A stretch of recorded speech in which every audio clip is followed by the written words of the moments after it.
Bienvenidos y bienvenidas a Sentencias Justas, reflexiones de las y los juzgadores donde exploraremos sentencias claves, enfrentaremos dilemas éticos y descubriremos cómo los principios de justicia influyen en la vida cotidiana.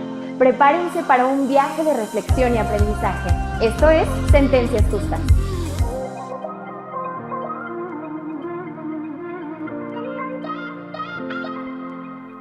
Bienvenidas y bienvenidos a este programa Sentencias Justas, reflexiones de las y los juzgadores federales. Soy Iván Aarón Seferín Hernández, juzgador federal. El día de hoy nos acompaña uno de nuestros jueces de las últimas generaciones, de las generaciones jóvenes, el juez Eric Fuentes Altamirano. Bienvenido, juez. Muchas gracias, doctor, por esta invitación y por la oportunidad que usted me da de intervenir en este programa que usted dirige. Gracias. Que precisamente, Eric, estamos aquí porque nos pretendemos acercar a las personas. Generalmente nuestra razón jurídica o lo que nosotros tratamos de comunicar a las personas es a través de las sentencias, hablamos con las sentencias. Estos espacios se crean para que también el juzgador se pueda acercar un poquito más a las personas y podamos difundir cómo es que llegamos a las determinaciones. Es de repente un poco complicado ver a un juez actuando en una sala de audiencia sin saber la razón como humano que le llevó a esa situación. Para eso se crean ese tipo de programas, ese tipo de espacios.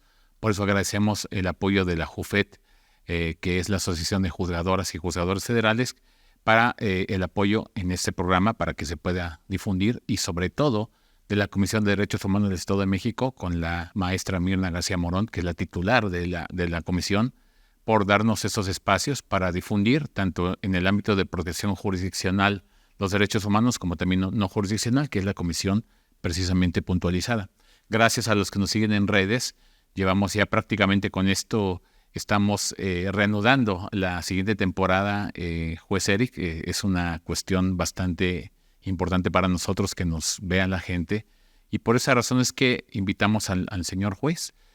Él se encuentra laborando en un centro de justicia de los que tienen mayor complejidad y carga laboral del país, que es el Centro de Justicia de Neza.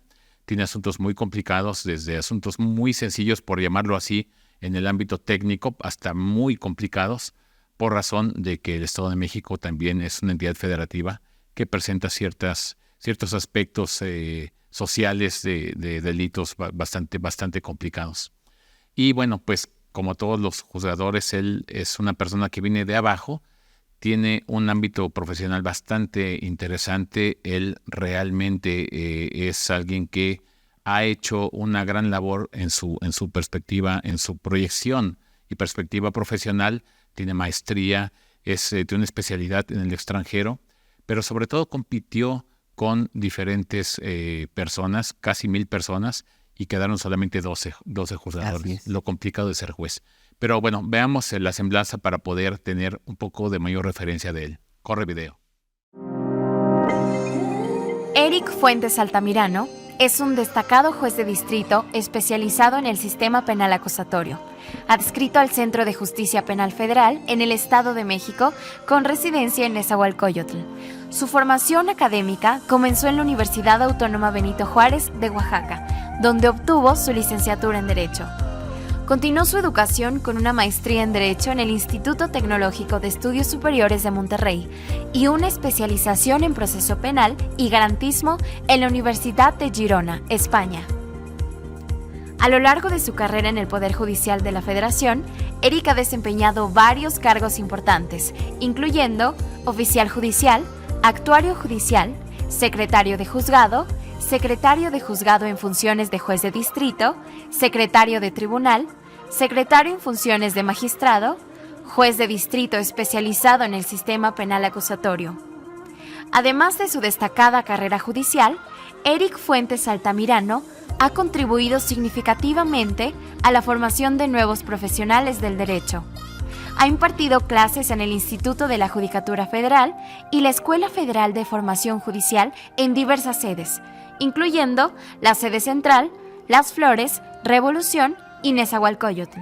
Entre los cursos y talleres que ha impartido se encuentran preinstrucción, incidentes y procedimiento especial para enfermos mentales, juicio de amparo directo, nociones generales del derecho, módulo 3, casos de derecho penal, taller para la elaboración de resoluciones en materia de suspensión, seminario de teoría del delito y sistema penal acusatorio, derecho penal, casos de derecho penal, amparo promovido en el contexto del proceso penal acusatorio y contra actos previstos en los artículos 22 constitucional y 15 de la Ley de Amparo, reparaciones en el juicio de amparo, trámite del juicio de amparo directo y cuenta secretarial. Eric Fuentes Altamirano es un profesional ejemplar en el ámbito judicial y un dedicado maestro que comparte su conocimiento y experiencia con la próxima generación de abogados y jueces. Y es precisamente este perfil tan interesante del juez Eric, que tiene su realmente profesionalismo en el ámbito penal. Él estuvo en colegiado, como lo pudimos ver, en juzgado de distrito, eventualmente en centro de justicia, y ahorita se encuentra como juzgador. Y precisamente veremos un asunto bastante interesante donde, como vamos a ver en el video, es una pareja que va circulando en un automotor, cae en una cuneta, se accidenta. Eventualmente la policía les indica que tienen que detenerse, no lo hacen, y cuando lo hacen, eventualmente les encuentran 2 bidones que tienen más de 1.690 litros de diésel. Y pues aparentemente no hay mayor complejidad en un delito por flagrancia. Pero ¿qué sucede en el caso en particular cuando aparentemente la persona, la mujer, es una pareja, ella va viajando en el asiento del copiloto? ¿Qué pasa cuando aparentemente puede haber situaciones de una relación asimétrica donde la mujer está o diezmada o subordinada por el ámbito propio del varón que ejerce presión hacia ella aparentemente, pero que el juzgador podría tener los elementos, precisamente que era lo que podrías haber tenido en audiencia, pero no suficientes? ¿Puede el juzgador investigar? ¿Puede ordenar que se investigue? ¿Puede verificar lo relativo a la perspectiva de género? La Suprema Corte se ha pronunciado al respecto y nos ha dado ciertas directrices. Pero veamos el video temático para poder tener una profundización del caso. Corre video. Acompáñame a descubrir la historia de Isabel, un caso que plantea desafíos importantes sobre la justicia y el género. La madrugada del 5 de octubre de 2018, cuando Isabel, viajando como copiloto en una camioneta, fue detenida junto con el conductor tras una breve persecución por la avenida central, el motivo inicial, viajar sin luces, pero lo que comenzó como una infracción menor se transformó en un descubrimiento mayor. La policía detectó un fuerte olor a hidrocarburo. En el vehículo encontraron 2 grandes contenedores llenos de diésel. La situación llevó a la detención inmediata de ambos ocupantes bajo la sospecha de posesión ilícita de hidrocarburos. Con la evidencia del hidrocarburo, tanto Isabel como el conductor fueron detenidos. La Fiscalía presentó el caso ante el juez de control Eric Fuentes Altamirano, quien procedió a vincularlos a proceso por el delito de posesión ilícita de Pemex Diesel. No obstante, durante el procedimiento, el juez observó ciertos detalles que mostraban un contexto más complicado. Isabel parecía estar bajo la influencia dominante de su pareja, el conductor, quien intentó huir. Durante la detención, Isabel se mostró pasiva y sumisa, no intentando escapar en ningún momento. A pesar de las claras evidencias de un delito, la defensa de Isabel presentó un argumento convincente. Ella estaba siendo coaccionada por su pareja, que intentó huir de la policía. Su pasividad y sumisión durante la detención sugerían una posible victimización. Esta solicitud planteó una pregunta legal importante. ¿Debía el juez considerar estos factores bajo una perspectiva de género? Aunque inicialmente no había suficientes pruebas para adoptar esta perspectiva, el juez tomó una decisión crucial. Ordenó que tanto la Fiscalía como la defensa profundizaran en la investigación para determinar si Isabel había sido víctima de violencia de género. Esta decisión busca evitar un posible error judicial al procesar a alguien que podría haber sido forzado a delinquir bajo coacción. Este caso es un ejemplo de cómo las decisiones judiciales pueden ser influenciadas por contextos más amplios y complejos, y resalta la importancia de una justicia que se adapte a las realidades específicas de cada persona. Finalmente, dado que se trata de una resolución que establece una excepción en el sistema penal acusatorio, el juez Eric Fuentes Altamirano nos explicará en este programa las consideraciones de su determinación.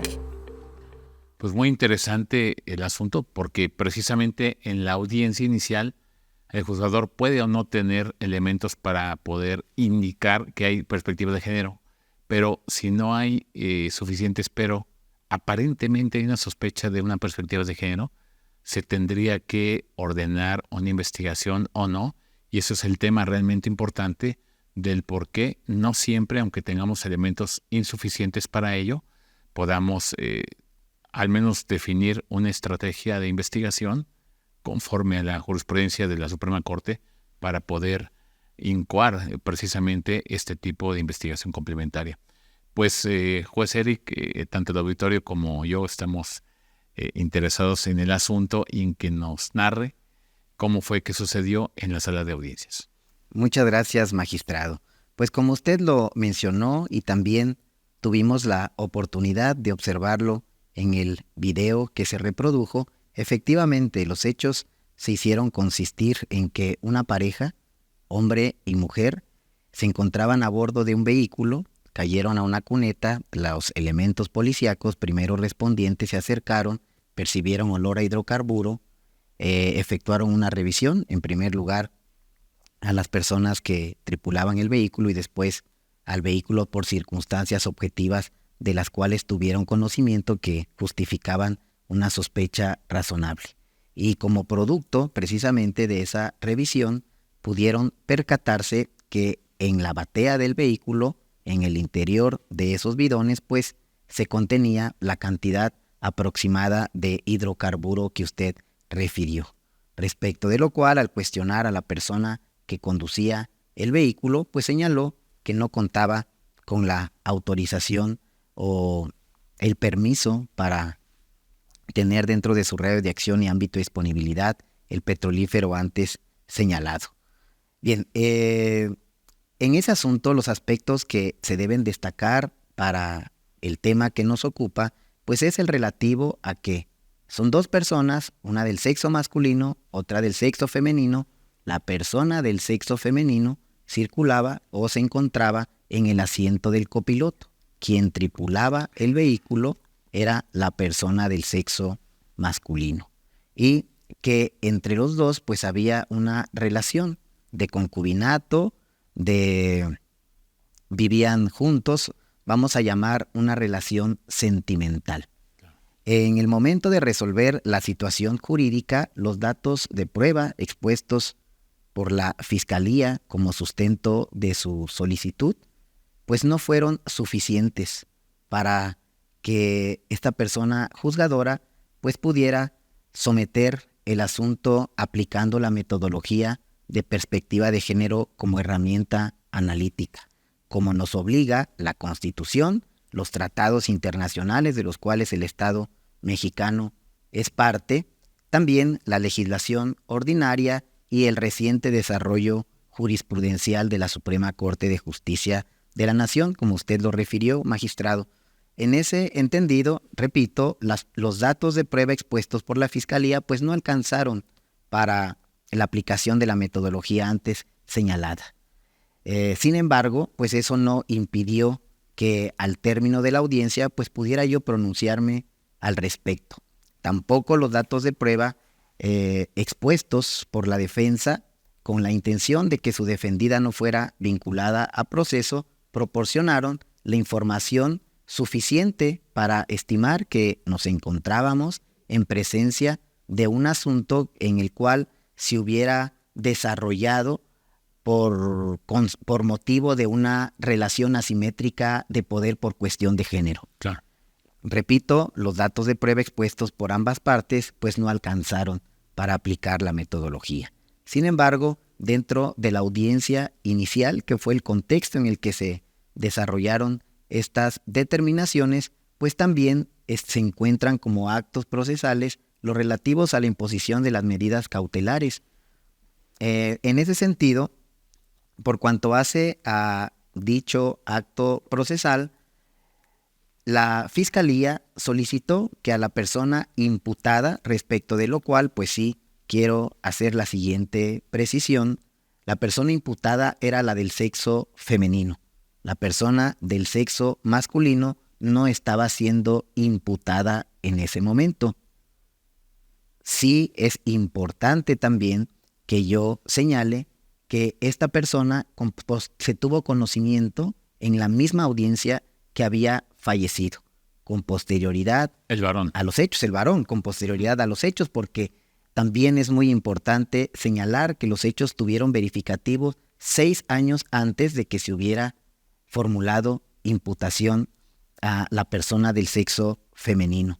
La Fiscalía, en uso de sus atribuciones, solicitó que le fuera impuesta como medida cautelar la prisión preventiva justificada, establecida en el artículo 155, fracción 14 del Código Nacional de Procedimientos Penales. Los argumentos torales en los cuales justificó su solicitud fueron los relativos al riesgo procesal de peligro de sustracción de la acción penal en relación con la persona imputada, en los indicadores relativos a la falta de arraigo,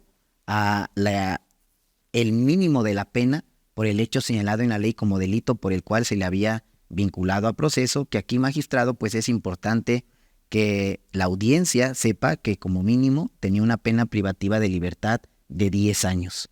Muy alta. Muy alta. También en relación con el último indicador, pues era el relativo al comportamiento que había tenido la persona imputada con posterioridad al hecho delictivo, es decir, que en su momento se le citó para que compareciera ante el juez de control a efecto de que se le formulara imputación, pero no fue posible ya localizarla en el domicilio que había proporcionado en un primer momento en sede ministerial. En esa determinación, en ese debate, la defensa consideró que no estaban actualizados esos indicadores, tomando en consideración que en relación con el primer indicador, al momento de ejecutar la orden de aprehensión, que había sido el medio de conducción al proceso que motivó la formulación de la imputación, la persona imputada había sido detenida afuera de su domicilio, que se había identificado con los elementos aprensores a través de su credencial expedida por el Instituto Nacional Electoral, en la cual se asentaba como domicilio el lugar en el que había sido detenido, obviamente no en el interior del domicilio, sino a las afueras de este. Otro aspecto también que destacó la defensa es que en el momento de la detención, y se pudo corroborar en el desarrollo de la audiencia, la persona imputada se tenía en los brazos a una infancia de edad temprana, cuando la prendieron 4 meses de edad. Que esa infancia, en el momento en que la prendieron, pues se la entregó a la persona que la acompañaba, quien era su pareja actual, distinta a la pareja con la cual la habían detenido en la época de los hechos con motivo de la comisión de estos. También el defensor se hizo cargo de exponer como dato de prueba que se contaba con una entrevista realizada a la hermana de la persona imputada, en la cual había referido que efectivamente la persona con la cual había sido detenida 6 años atrás, pues había sido su concubina, había tenido una relación con ella. Sin embargo, la exposición realizada por la Fiscalía pues no alcanzó para imponer la medida cautelar solicitada, sino que se impusieron medidas cautelares distintas, tomando en consideración información proporcionada por la defensa que fueron no privativas de la libertad. En consecuencia, previo a declarar el cierre de la audiencia, pues sí, se le indicó a la Fiscalía en relación con lo que usted mencionó, magistrado, de que no se contaba con datos de prueba en ese momento, que en apego a los deberes de lealtad, objetividad y debida diligencia a los cuales se encuentra obligada, pues en el plazo de investigación complementaria se encargara de realizar una investigación tendente a obtener datos de prueba que permitieran evidenciar si es que la conducta atribuida a la persona imputada pues fue con motivo de una relación asimétrica de poder por cuestión de género, como pudiera ser de manera enunciativa más no limitativa la violencia de género, a efecto de que contara con elementos para que en el momento procesal oportuno pues estuviera en aptitud de formular acusación o bien solicitar el sobreseimiento como pudiera ser. Y en caso de que no fuera así, pues por lo menos se contara con datos de prueba que pudieran ser ofrecidos como medios de prueba en la audiencia intermedia para que, desahogadas como prueba en la etapa de juicio, el tribunal de enjuiciamiento contara con información proporcionada a través de esas pruebas a efecto de determinar si efectivamente este era un asunto que ameritaba la aplicación de la metodología de perspectiva de género como herramienta analítica. Desde luego, tendente pues a la exclusión del delito ya en caso de que llegara hasta esas instancias, o bien en el momento en que la Fiscalía no formulara acusación por estimar actualizada alguna causa de atipicidad, como pudiera ser que el desconocimiento en relación con lo que se transportaba, lo que se encontraba en el interior del vehículo, o bien la inexigibilidad de otra conducta como pudiera ser como causa de exclusión del delito. Esto, repito, ante la posible existencia de una relación asimétrica de poder. Es importante mencionar porque este tema es dejar muy claro, sobre todo el sistema tradicional y el sistema acusatorio, cómo es que se han transformado. En el sistema tradicional, el del Código Federal de Procedimientos Penales, tendríamos nosotros una facultad, en su momento como juzgadores, que es la facultad de ordenar diligencias para mejor proveer. Prácticamente era un juez investigador, donde se permitía en el artículo 150 que pudiera tener ese tipo de intervención prácticamente en la cancha de juego, por dar una similitud. Trayendo esa similitud igualmente, en el sistema acusatorio somos árbitros de una contienda, pero no podemos jugar con el balón. La Suprema Corte ha establecido diferentes panoramas en los cuales realmente sí puede haber una intervención del juez. Digamos que una regla general es que no haya ningún tipo de intervención judicial en la investigación, ni siquiera en la contienda, porque es un sistema acusatorio que se basa en el principio de contradicción al respecto. Uno de estos panoramas es precisamente la tortura, donde la Suprema Corte indica que se tiene que investigar, incluso el juez tiene que ser proactivo para investigar. Es un panorama de excepción, donde incluso no importa el tipo de sistema, si sea acusatorio tradicional. Y otro es la directriz que nos dio con la metodología de investigación en la perspectiva de género, los 6 pasos que son famosos en la abogacía para poder concretizar este aspecto, donde se identifica primeramente una relación, digamos, como lo dijo el juez, precisamente una relación familiar o, en este caso, sentimental, eventualmente asimétrica, que puede llevar a una mayor conjunción de una persona sobre otra, y después verificar si hay elementos de prueba para poder analizar si hay este tipo de digamos, abuso en la relación. Entonces, para este panorama es que nos ordena llevar a cabo este ámbito de investigación. Bajo este contexto, juez, entonces, ¿qué es lo que tendría que hacer el juez del sistema acusatorio frente a la prohibición generalizada, como regla general, de no tener que intervenir en la contienda, pero sí tiene una aparente relación asimétrica, como es el caso?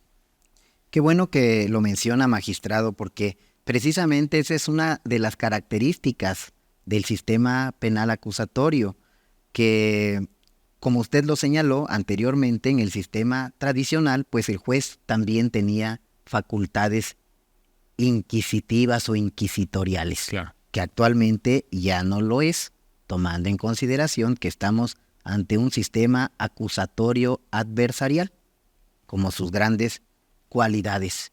En ese entendido, pues, como yo lo señalé, la persona juzgadora no considero que deba de realizar una investigación, sino que para eso está el plazo de investigación complementaria y la Fiscalía, que también, con base en los deberes que señalé, de lealtad, objetividad, debida diligencia, pues no únicamente tiene que agotar una línea de investigación. ¿Cuál línea de investigación? La línea de investigación de acusar. Porque dentro de los objetivos del proceso, en términos de lo que establece la Constitución Política de los Estados Unidos Mexicanos, pues está esclarecer el hecho. También la protección del inocente y que el culpable no quede impune. Claro. Habrá casos en que haya una víctima u ofendido y pues también dentro de los objetivos del proceso pues está la reparación del daño. Sin embargo, el fiscal, en ejercicio de sus atribuciones constitucionales y legales, pues debe de agotar todas las líneas de investigación. Dentro de estas, precisamente, la de si la conducta atribuida a la persona acusada tuvo como origen una relación asimétrica de poder por una cuestión de género. Como repito, pudiera ser la violencia de género. La fiscalía tiene que agotar esa investigación y dependiendo del resultado que le arroje esa investigación, pues podrá acusar o no acusar dentro del ejercicio de sus atribuciones. Considerar que el juez pudiera realizar su propia investigación, pues eso pondría en problemas al sistema, al actual sistema, porque la pregunta sería, ¿quién controlaría al juez? Claro. En ese entendido es que el sistema hay que hacerlo compatible con los principios que usted mencionó, y dentro de esos principios, pues también se encuentra el principio de contradicción y las características, repito, de adversariedad y la característica del sistema acusatorio, de quién realiza la acusación, que ahora debe de ser separada, debe ser únicamente la fiscalía quien tiene esa atribución, aunque hay algunos supuestos en que también existe la acción privada, pero no es el caso, únicamente lo menciono para destacar que por regla general así es.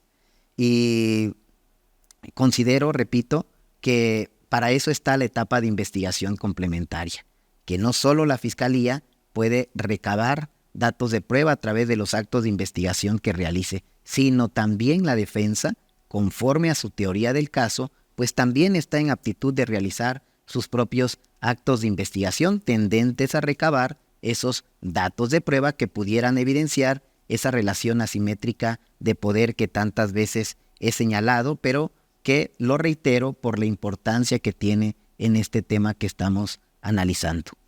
Y que es muy importante dejar claro que no es porque sea una mujer. Son focos rojos que al juzgador se le van prendiendo. Primero, una mujer de 18 años, es decir, muy joven. Segundo, va de copiloto. Tercero, tiene una relación con la persona que va conduciendo y cuando detienen a las dos personas, ella no dice absolutamente nada.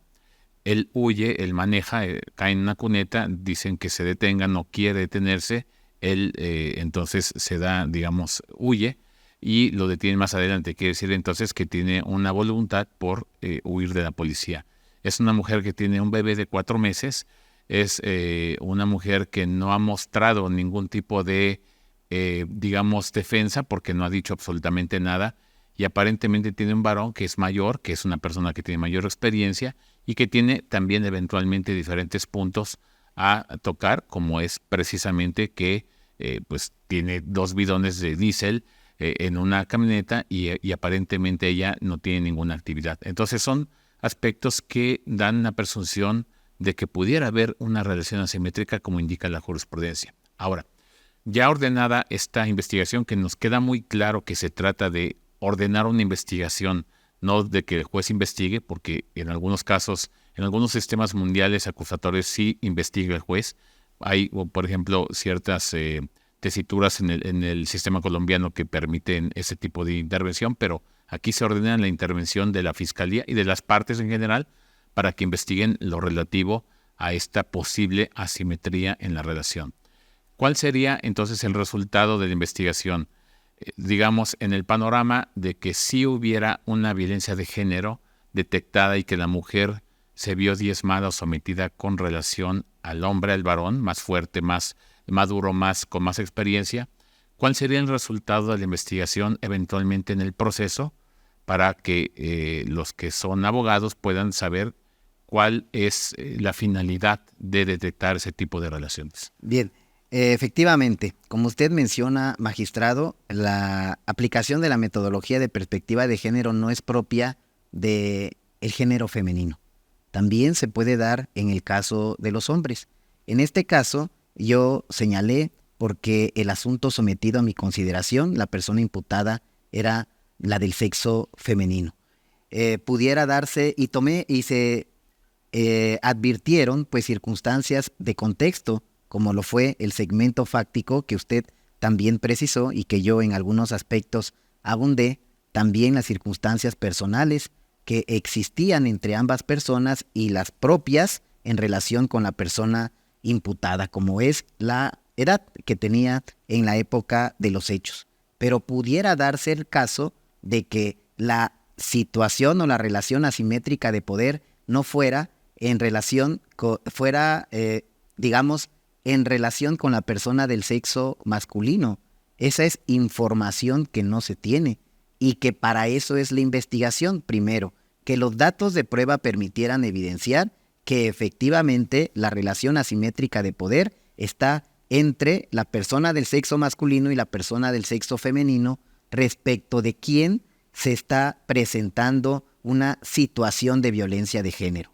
En ese caso, la Fiscalía, repito, en cumplimiento de sus deberes, pues tendría la obligación de no acusar, de solicitar el sobreseimiento por la actualización de alguna de las causas de exclusión del delito. O bien, en caso de que la Fiscalía no lo hiciera, pues la defensa también estaría en aptitud, en cumplimiento de su deber de defensa técnica, de plantearlo ante el juez de control y que fuera el juez de control quien se pronunciara en relación con esos datos de prueba si efectivamente se actualiza un supuesto de sobreseimiento que tuviera como efecto pues los que son propios de una sentencia absolutoria. Pero en caso de que no fuera así, pues entonces sería la acusación. En caso de que el Ministerio Público no lo estimara, la defensa tampoco lo considerara o planteado al juez de control, el juez de control no le concediera la razón, primero, ni a la Fiscalía de sobreseimiento o bien a la defensa. Ya sería el Tribunal de Enjuiciamiento quien con base en las pruebas que se llegaran a desahogar, repito, ofrecidas como medios de prueba con base en los registros de la carpeta de investigación, en los datos de prueba que fueron recabados, pues contara con información para poder pronunciarse en un sentido o en otro. Es decir, que en el caso se encuentra demostrado o acreditado el delito o que no se encuentra acreditado porque lo que se demostró pues fue esa relación asimétrica de poder, que, repito, pudiera ser la violencia de género. Esos son los panoramas que se pudieran suscitar y que todos tendrían su génesis en los datos de prueba que se recabaran en la etapa de investigación por parte del Ministerio Público sin que la defensa no pudiera también realizar lo propio. Y que eso es parte de la real preparación a juicio que debe ser un juez de control, porque puede aterrizar en una fuerza, en el aspecto psicológico de ella, diezmada, sometida, una fuerza irresistible humana para poder actuar de esa manera, es decir, estar sometida en este contexto, estar de alguna manera su dolo viciado o también no exigirle una conducta diferente como causa de inculpabilidad debido a una historia personal con esa persona. Pues realmente este aspecto es bastante interesante y es lo que nos lleva a que en juicio se tengan mayores elementos y simplemente los elementos no son en favor de la Fiscalía o de la defensa, son solamente para las partes en general, pero sobre todo para el juez que va a resolver si la persona tiene o no algún tipo de responsabilidad penal o alguna causa de exclusión del delito, ya sea por, dijimos, ausencia de conducta, de dolo, atipicidad o eventualmente inculpabilidad. Entonces, este panorama es muy interesante y pues es precisamente la labor que tiene que hacer un juez de control, juez Eric. Y pues precisamente por esa persona que vamos a llamar Sofía y por la sociedad que está siempre esperando que los juzgadores tengan este tipo de actividad de protección de derechos humanos. Gracias, juez Fuentes Santamirano, por emitir una sentencia justa y por estar aquí.